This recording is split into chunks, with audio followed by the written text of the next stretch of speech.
qisqa qilib aytganda puliga 100 martalab arziydigan xonadonga kelganimizda 90 kvadrat metrga tushgan улучшенный planirovkadagi dom.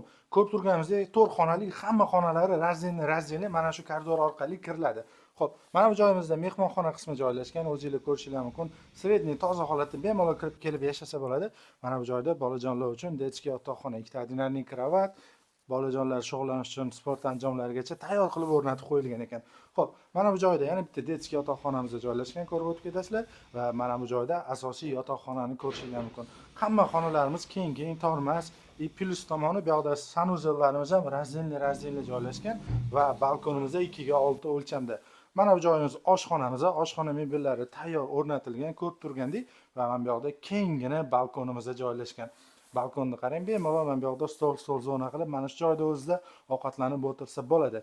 Romlari akvadan qilingan. Manzilimizga keladigan bo'lsak, Algoritm 30-kvartal Ahmad Oltinjo'ja Million kafeni ro'parasida joylashgan O'rikzor va Abu Sahiy bozorlarda ishlaydigan aka-ukalarimiz uchun juda yaqin masofadagi xonadonimiz. 79 ming AQSh dollari so'ralyapti. Kelishadigan joylari bor. Opsioniyada nomer qoldiraman. Batafsil ma'lumot olsanglar bo'ladi.